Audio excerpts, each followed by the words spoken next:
Hello, this is Shubham welcoming you to this tutorial. आज हम देखेंगे कि ज़ीरोथ लॉ ऑफ थर्मोडायनामिक्स क्या होता है। ज़ीरोथ लॉ का स्टेटमेंट कुछ इस तरह है कि जब दो बॉडीज़ या सिस्टम किसी तीसरे बॉडी के साथ थर्मोडायनामिक इक्विलिब्रियम में हो तो इसका मतलब ये होता है कि वो दो सिस्टम्स एक दूसरे के साथ भी थर्मोडायनामिक इक्विलिब्रियम में है। इसे समझने के लिए हम एक छोटा सा एग्जाम्पल लेते हैं। इमेजिन कीजिए कि हमारे पास एक बॉडी है जिसे हमने एक दूसरी बॉडी 2 के साथ सेपरेट करके रखा है bye means of an insulator.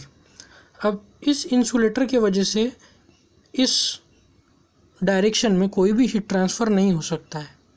अब इन दोनों बॉडीज़ को हमने एक तीसरे बॉडी से सेपरेट करके रखा है बॉडी 3 से bye means of a conducting wall. इसका मतलब ये है कि अब हीट ट्रांसफ़र कुछ इस डायरेक्शन में होगा और हमें पता है कि हीट ट्रांसफ़र कब तक नहीं रुकता है, जब तक कि थर्मल इक्विलिब्रियम अटेन नहीं हो जाता। थर्मल इक्विलिब्रियम मतलब डेल्टा टी इक्वल्स टू 0। तो ये हीट ट्रांसफ़र तब तक चलेगा जब बॉडी 1 का टेम्परेचर बॉडी 3 के बराबर ना हो जाए, बॉडी 2 का टेम्परेचर बॉडी 3 के टेम्परेचर के बराबर ना हो जाए।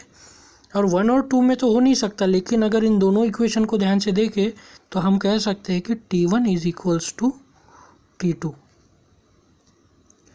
इसे अगर हम दूसरी भाषा में पढ़े तो बॉडी 1 और बॉडी 3 ये दोनों थर्मल इक्विलिब्रियम में है, बॉडी 2 और बॉडी 3 ये दोनों थर्मल इक्विलिब्रियम में है, और बॉडी 1 और बॉडी 2 ये भी थर्मल इक्विलिब्रियम में है।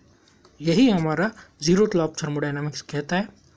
दोस्तों, एक पॉइंट याद रखिएगा, एग्ज़ाम में इसके ऊपर MCQ आता है कि ज़ीरोथ लॉ ऑफ थर्मोडायनामिक्स जो है यही से आपका टेम्परेचर मेजरमेंट का कंसेप्ट निकला है।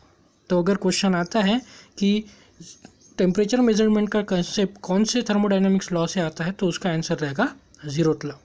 Thank you very much.